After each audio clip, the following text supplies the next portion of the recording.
Zero oil কুকিংয়ে আমার আজকের recipe শুক্তো। আমি একটা কড়াইয়ের মধ্যে শুকনো খোলায় সর্ষে আর মেথি ভেজে নিয়ে গুঁড়ো করে রেখে দিয়েছি। এইবারে কতগুলো বড়ি শুকনো খোলায় নাড়াচাড়া করে নিয়েছি। এবার একটা মিক্সিং জারের মধ্যে কয়েক টুকরো আদা, 2 চামচ মতন ধনের গুঁড়ো আর 1 চামচ মতন গোলমরিচের গুঁড়ো দিয়ে একটা পেস্ট বানিয়ে নিয়েছি।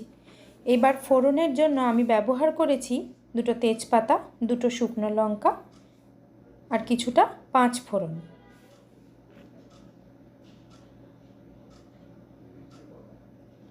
এবার ওগুলোকে ভালো করে নাড়াচাড়া করে যখন ওগুলো থেকে একটু গন্ধ ছেড়ে গেছে তারপরে আমি সবজিগুলোকে দিয়ে দিয়েছি। আমি সবজিতে ব্যবহার করেছি উচ্ছে, কাঁচকলা, সজনের ডাঁটা, বেগুন, রাঙা আলু, গোল আলু আর শিম।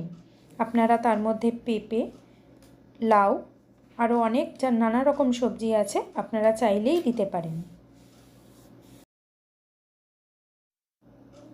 এবার আমি এর মধ্যে 1 চামচ লবণ দিয়ে ভালো করে নাড়াচাড়া করে সমস্ত সবজি আর লবণটা মিশিয়ে নিয়েছি।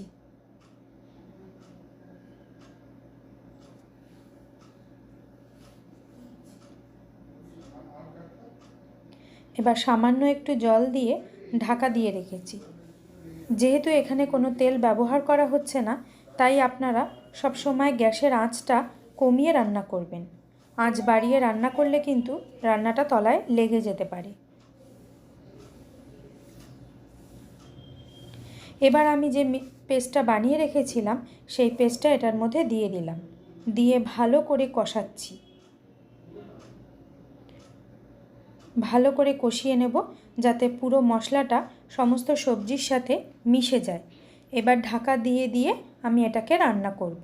সমস্ত সবজির থেকে জলও বেরোচ্ছে, আবার আমার মশলাটার থেকেও কিছুটা জল বেরিয়েছে, তো সেখানে সবজির সাথে মশলাটা ভালোভাবে মিশে যাবে।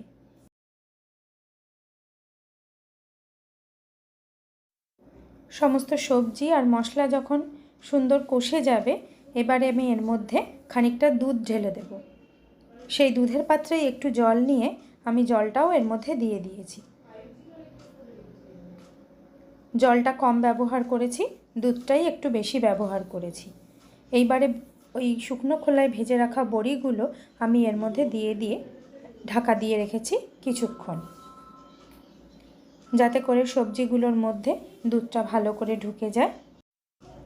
এই তেল ছাড়া শুক্তো আপনারা খেয়ে দেখুন, আশা করি আপনাদের খুবই ভালো লাগবে।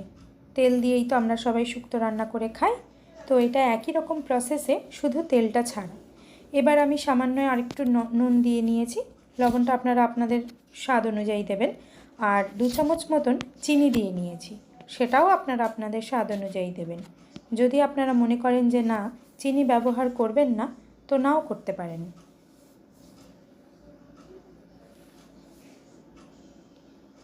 এবার ভালো করে মিশিয়ে আমি আর কিছুক্ষণের জন্য ঢাকা দিয়ে রেখেছি।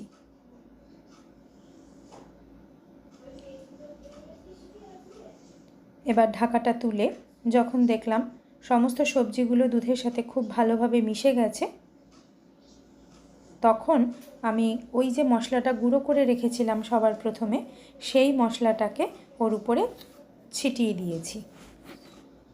ব্যাস তৈরি আমার আজকের শুক্তো। গরম গরম ভাতের সাথে পরিবেশন করুন এই তেল ছাড়া শুক্তো, আশা করি ভালো লাগবে।